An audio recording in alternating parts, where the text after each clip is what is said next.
Супер ТВ телеканалынын көрүүчүлөрү жана катталуучулары бир канча күн мурун тактап айтканда 7 апрель күнү Жеңиш паркында өчпөс отту өчүрүүгө аракет кылган жарандын видеосу социалдык тармактарга тарап, коомчулуктун кызуу талкуусуна түшкөн.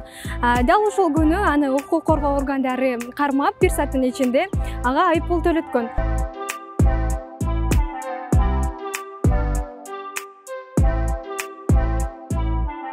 Биз дал ошол блогер менен жакындан таанышып, сиздер менен тааныштыралы деп чечтик. Саламатсызбы? Кандайсыз? Жакшы, рахмат. Алгач эле ушул окуя жөнүндө суроо берейин сизге. Бул отту өчүргөнүңүз тууралуу. Же бул жөн эле хайп болчубу? Жок, хайпка деле андай эле мындай 100% ой деле жок болчу, ал кандай түшүндүрсөм. Балдар бул өтүп бараткан эле, балдар өчүрүп аткан эле, мындай кызык болуп кетти, интерес болуп кетти. Алар өчүрө албай аткандан барып туруп бир үйлөсөм өчүп кетейин деп эметкенин, аны таң калып туруп тигилерге айттым, тарта калсыз деп туруп анан камера кылып туруп эле өчүрдүм. Анан ошондой болуп просто башкача болуп кетти. Сразу экинчи аккаунт, анын биринчи аккаунтка экинчи аккаунтка салгам, анан TikTokко салып койгом. Ойлогон эмесмин, эртең турсам ушундай болуп кеткен деп, эртең турсам жарылып кетиптир. Сыяктуу. Анда сиз бул өчүргөнүңүз мыйзамга каршы келет деп ойлогон эмессизби? Жок, аны ойлогом. Айтып. Мыйзамга каршы келгенин билесизби? Билгем, билип туруп. По-любому жаштык кылып, тентек кылып салдык. Бул окуядан кийин, бул видеоңуздан кийин сизди кайсыл жактан кармап кетишти ошондо? Бул жактан эртең туруп ВФ жакка басып бараткандан сразу экинчи аккаунтума эметкен да, жазган. Мен да кызыгып күчөп кете электе эме кылалы деп, батыраак бүтүрүп коелу деген мен деле макул болуп, хорошо адрес турган жерин бүт баарын айткам. Ошол жака келип, мондай кармап кетти. Кайсыл жакта болчуңуз? ВФ жакта болчумун. ВФ жака келип, мындай эле жүргөнбүз. Обычный эле видеосу тарталы деп эле. Ушинтип жүргөн эле болчу. Ошо.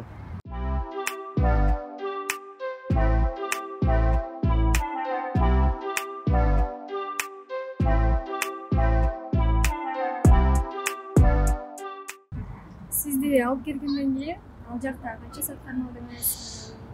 Канча төлөдүңүз? Ал жакта где-то 6-7 сааттай кармашты турдум. Айыппул эме эскертүү берди. Экинчи андай кылба, ар кимиси кирип, тиги бул деп баарын эле кирип түшүндүрүп, ар кимиси кирип, ар кандай сүйлөп нары бери болот да. Үйдөгүлөрүңүз бул боюнча кандай кабыл алышты?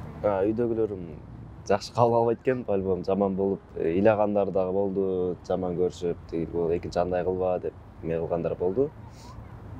Кече эле Instagram баракчаңыздан көрүп калдым досторуңуз менен. Анда сиз экинчи болуп күн өчүрөт, давайте кеттик деп келипсиздер, Ошондо өчүрдүңүздөрбү? Окуя сизге сабак болбодубу? Жок, ал вообще ал өчүрөбүз деп пландаштырып келген эмес. Мындай эле кечирим сурайлы деп келген эмес. Башында жөн эле мындай тамашалап туруп эле, андан кийин мындай кечирим сурап коелу деп эле мындай ой болгон. Анан мындай үйлөп, ар кимиси келип, сүйлөп, нары бери ал эмесинчи болгон историяны салыпчы. Историяны салып баарын түшүнүктүү болсун деп. Просто башында ушундай тамашаны киргизгенде көп ойлоп калыптыр да, кайра тамашалап, кайра өчүрүп коюшту деп андай болгон эмес. Аны киргизип эле тамашалап кийинкисин уже кайра кечирим сурап эметкенибизди салганбыз баарын. Момкун экинчи аккаунтта салгам, баары бар.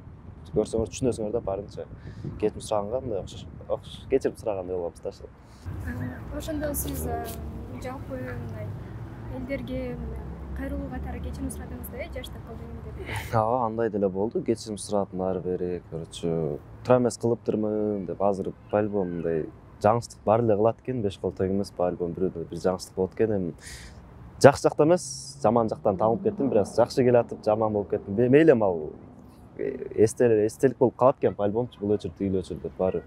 Эми азырынча кечиргендер көп, мурункудан караганда. Көп эле кечирип сурадык.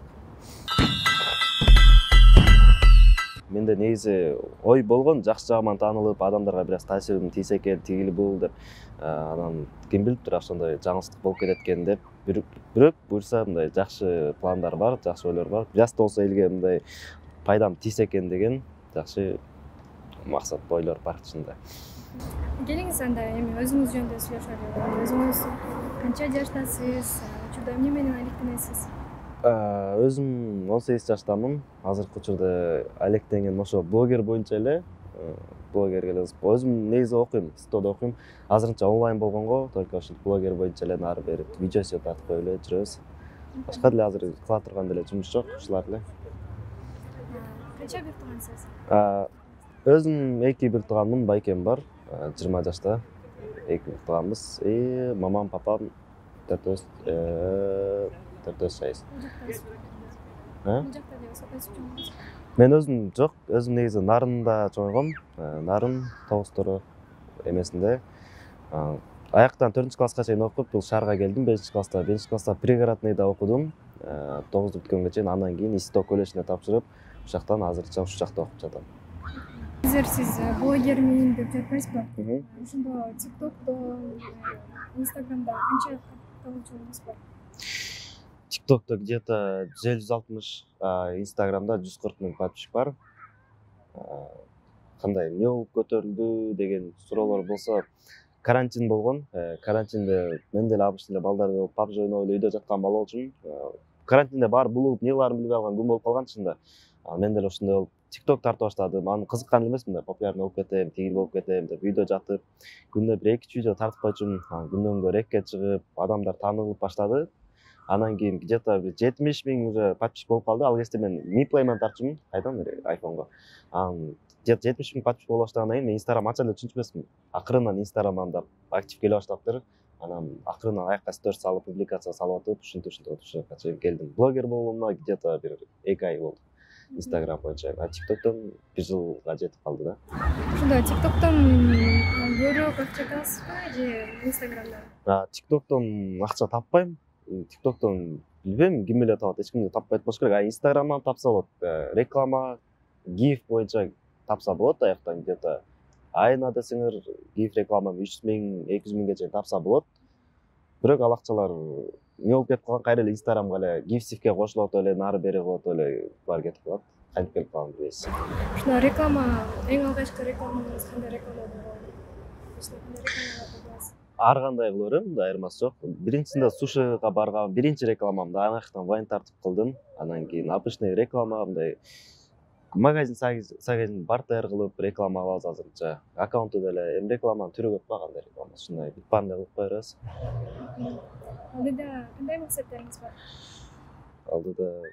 Алдыда максаттар көп эле. Мен чын айтканда эч кимден деле бөлүшө бербейм. Максаттарым бар, ошого гана жетиш керек. Ошол TikTok'то азыр хаустар ачылып атпайбы?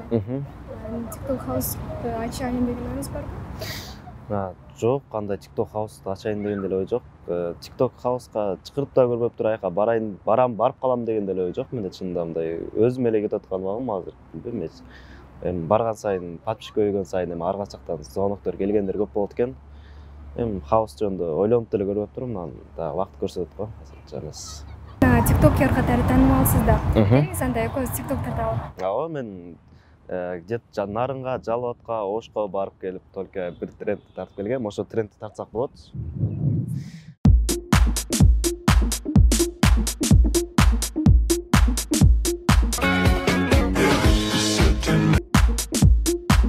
Супер ТВ жаш блогер Арген Ниятовго ийгиликтерди каалап берүүнү жыйынтыктайт.